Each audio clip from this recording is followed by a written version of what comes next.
Olá, amados, sejam bem-vindos.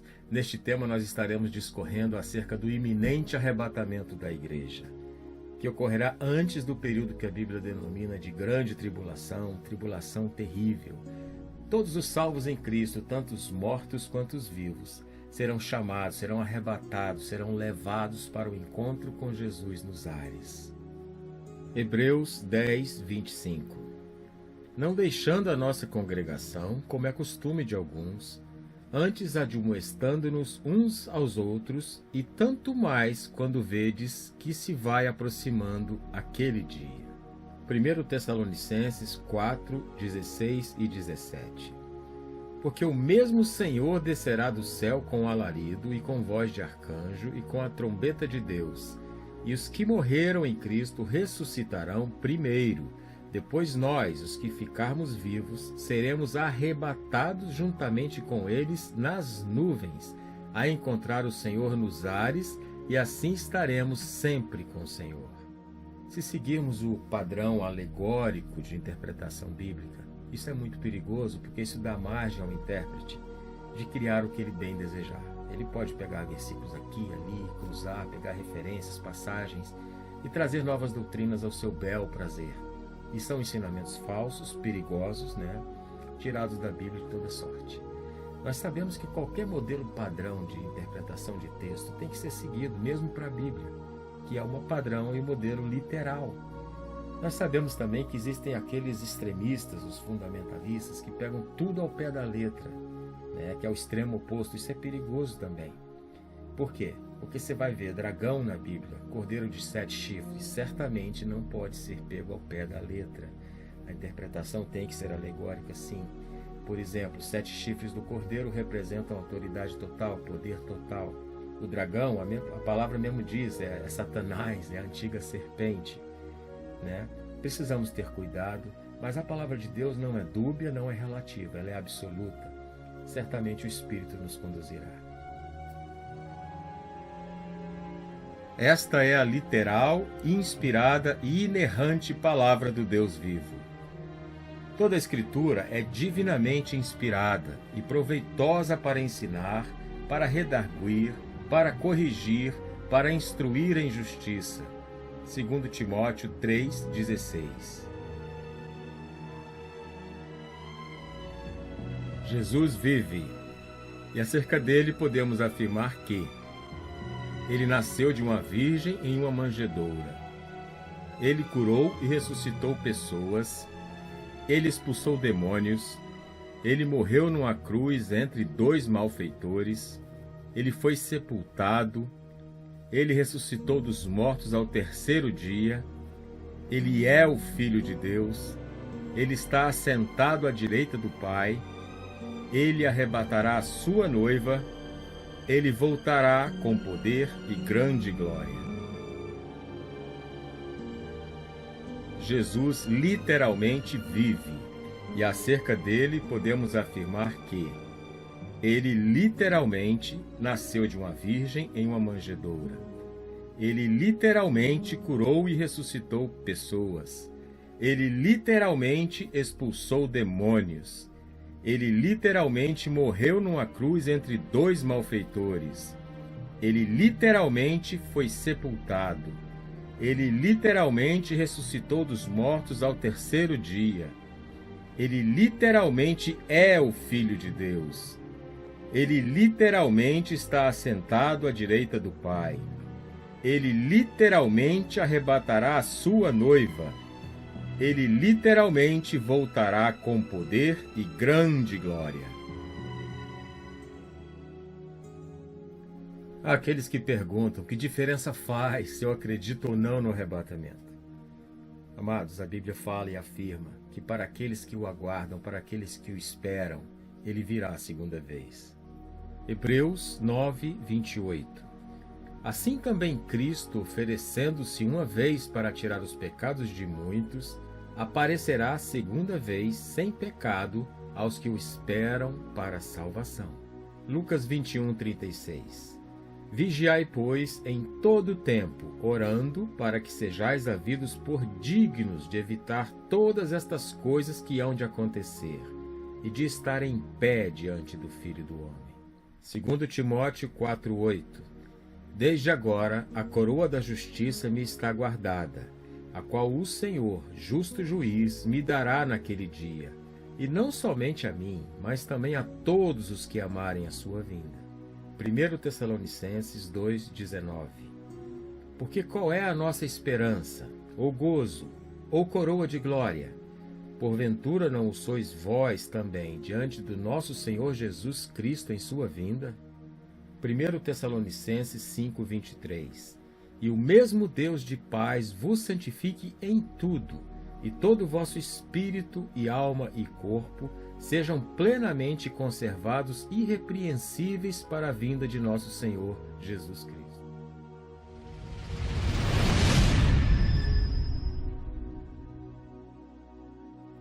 É necessário fazer um esclarecimento acerca da última trombeta. Ela não é a sétima trombeta do Apocalipse. Esta sétima trombeta se refere à instauração do milênio. Nada tem a ver com o arrebatamento da igreja.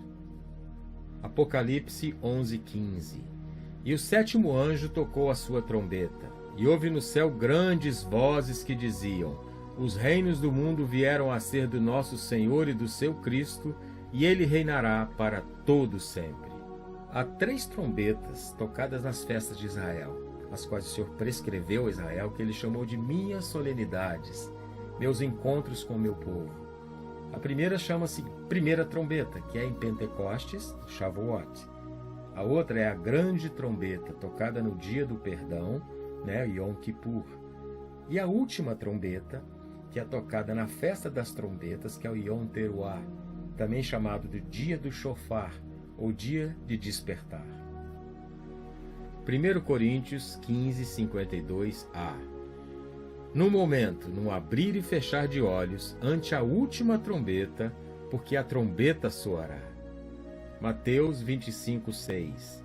Mas à meia-noite ouviu-se um clamor: aí vem o esposo, saí-lhe ao encontro. Marcos 13:35-37. Vigiai, pois, porque não sabeis quando virá o Senhor da casa, se à tarde, se à meia-noite, se ao cantar do galo, se pela manhã, para que, vindo de improviso, não vos ache dormindo, e as coisas que vos digo, digo-as a todos, vigiai. Apocalipse 26. Bem-aventurado e santo é aquele que tem parte na primeira ressurreição. Mateus 24:44. Por isso, ficai também vós apercebidos, porque a hora em que não cuidais, o Filho do Homem virá. Amados, não existe mais nada que precisa se cumprir para que Jesus venha. A volta de Jesus é iminente, pode acontecer a qualquer momento. Mas marcar uma data para o arrebatamento é contrário à ideia de que ele venha a qualquer momento. Se ele vem a qualquer momento, quer dizer que não precisa acontecer mais nada para ele vir, mas também que pode acontecer alguma coisa antes dele vir. A ideia da iminência é que Jesus vem em breve e nada precisa acontecer antes que ele venha. Jesus está voltando. Maranata, vem Jesus. 1 Coríntios 1:7. De maneira que nenhum dom vos falta, esperando a manifestação de nosso Senhor Jesus Cristo. Tito 2:13. Aguardando a bem-aventurada esperança e o aparecimento da glória do grande Deus e do nosso Senhor Jesus Cristo. Tiago 5:7-9. Sede, pois, irmãos, pacientes até a vinda do Senhor. Eis que o lavrador espera o precioso fruto da terra, aguardando-o com paciência, até que receba a chuva temporã e serôdia. Sede vós também pacientes, fortalecei os vossos corações, porque já a vinda do Senhor está próxima. Irmãos, não vos queixeis uns contra os outros, para que não sejais condenados. Eis que o juízo está às portas. Apocalipse 3:11. Eis que venho sem demora. Guarda o que tens, para que ninguém tome a tua coroa. Apocalipse 22:7, 12, 17 e 19. Eis que presto venho.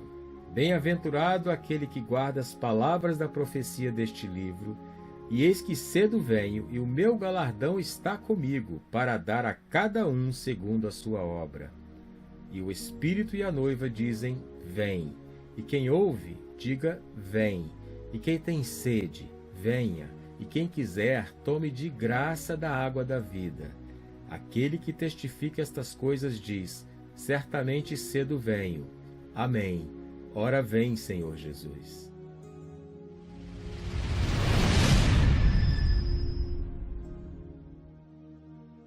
Há um grande mistério acerca da ressurreição. Eu sempre penso nisso. Não é só o milagre sobrenatural da vida voltar ao corpo. Na verdade, Deus não perde a identidade de ninguém, né? Muitos morreram afogados e o corpo submergiu, foi comido pelos peixes. Muitos morreram queimados e as cinzas foram lançadas ao vento, né? Por aí. Mas Deus traz de volta, restaura esse corpo com a identidade certa de cada um, né? E esse corpo volta à vida e, o mais interessante, incorruptível e no abrir e fechar de olhos. Esse nosso Deus é tremendo. 1 Coríntios 15, 52 a 55.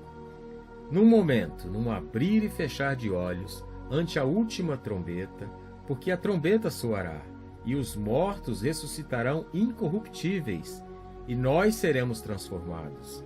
Porque convém que isto que é corruptível se revista da incorruptibilidade, e que isto que é mortal se revista da imortalidade. E quando isto que é corruptível se revestir da incorruptibilidade, e isto que é mortal se revestir da imortalidade, então cumprir-se-á a palavra que está escrita: tragada foi a morte na vitória. Onde está, ó morte, o teu aguilhão? Onde está, ó inferno, a tua vitória? 1 Coríntios 15, 35, 42 e 44. Mas alguém dirá, como ressuscitarão os mortos? E com que corpo virão? Assim também a ressurreição dentre os mortos. Semeia-se o corpo em corrupção, ressuscitará em incorrupção. Semeia-se o corpo natural, ressuscitará corpo espiritual. Se há corpo natural, há também corpo espiritual.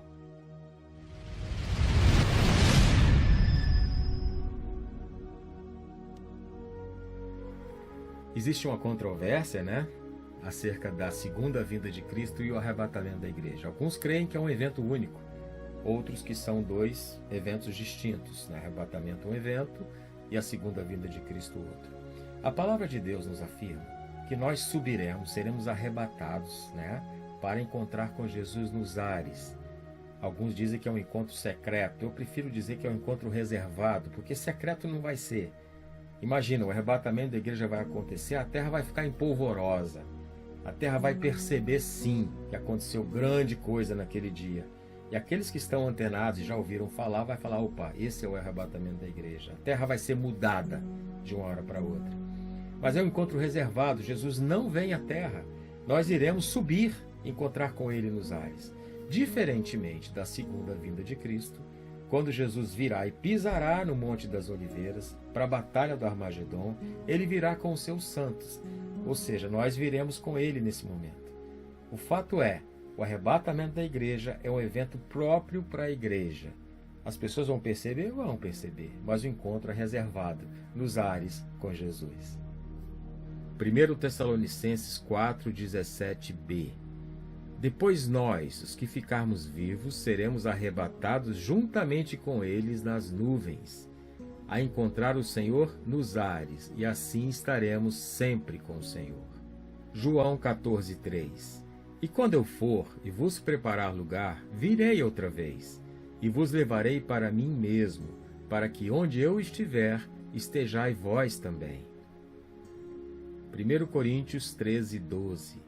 Porque agora vemos por espelho em enigma, mas então veremos face a face. Agora conheço em parte, mas então conhecerei como também sou conhecido. 1 Tessalonicenses 5, 1 e 2. Irmãos, relativamente aos tempos e às épocas, não há necessidade de que eu vos escreva, pois vós mesmos estáis inteirados com precisão de que o dia do Senhor vem como ladrão de noite.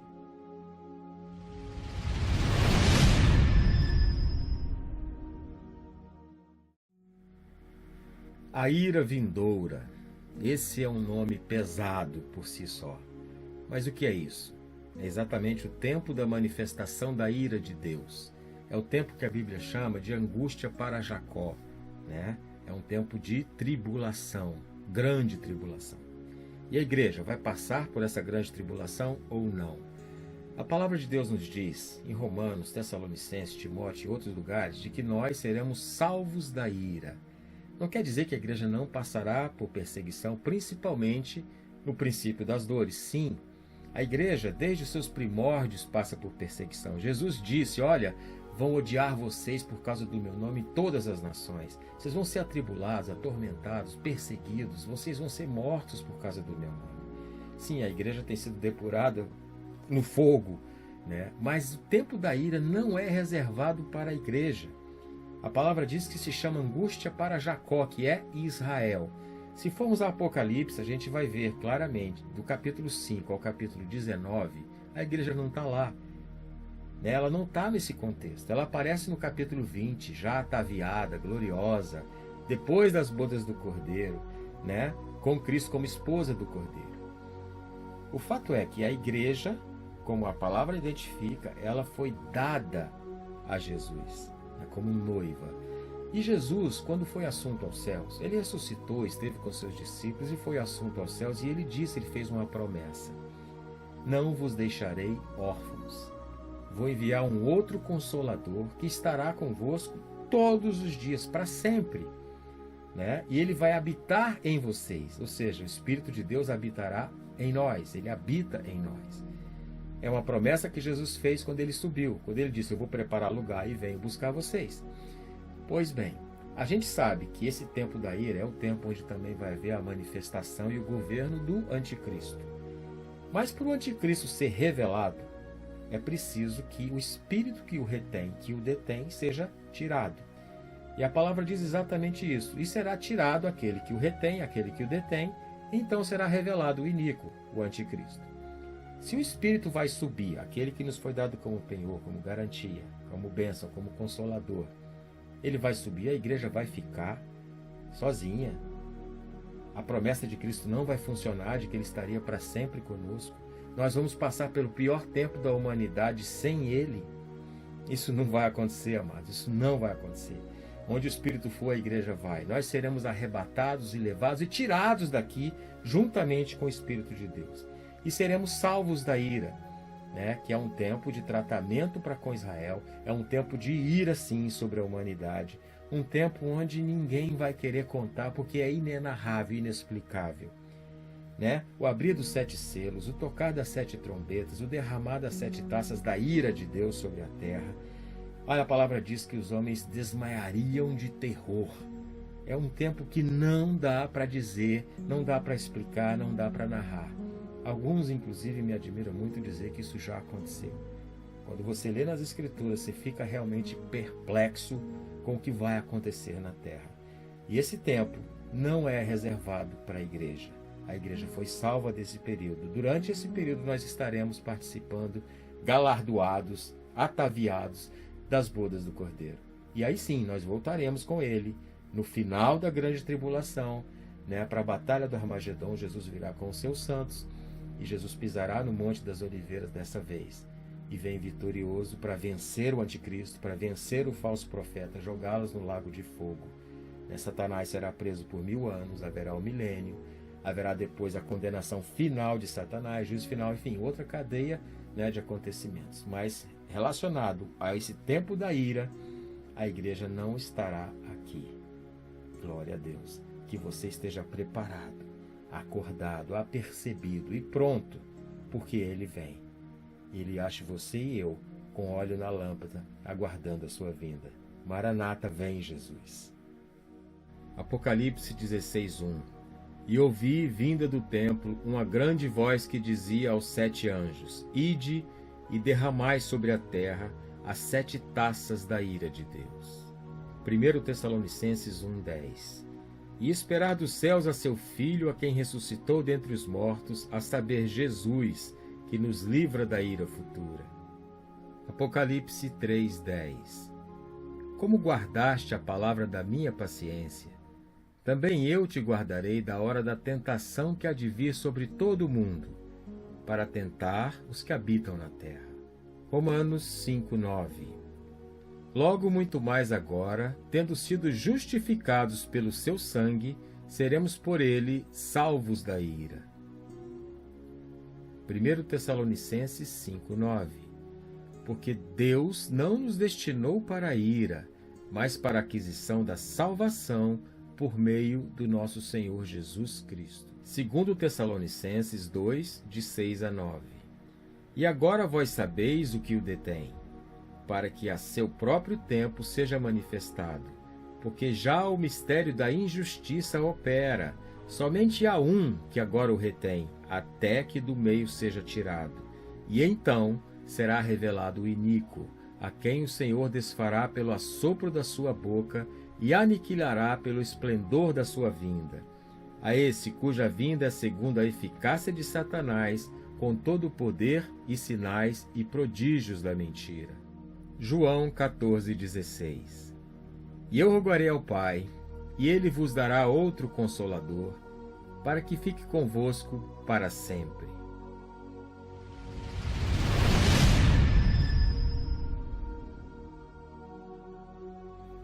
Amados, quando a igreja partir com o Espírito de Deus, essa terra vai ficar um caos, né?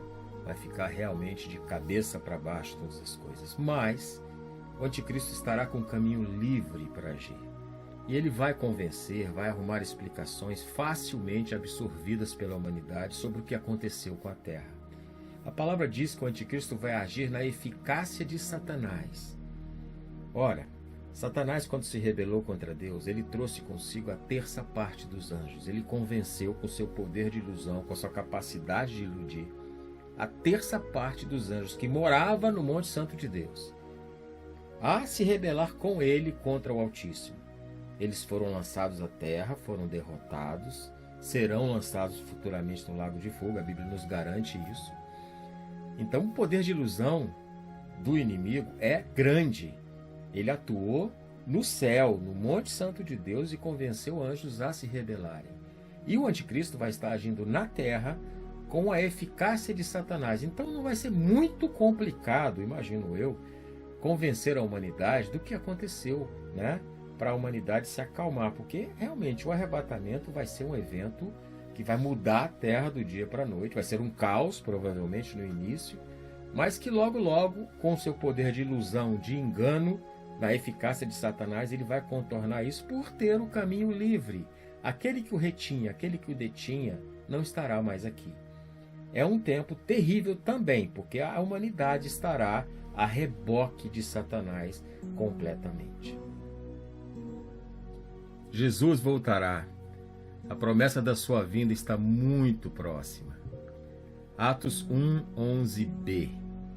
Homens galileus, por que estáis olhando para o céu? Esse Jesus que dentre vós foi recebido em cima no céu, há de vir assim como para o céu o vistes ir. 1 Tessalonicenses 5:4.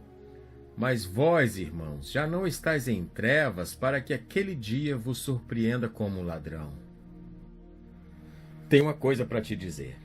Se prepare, porque nós iremos partir. A qualquer momento, Jesus virá nos buscar. O Rei da Glória continua dizendo: virei te buscar, esteja preparado, meu irmão. Jesus vem, Maranata, vem Jesus. Aleluia.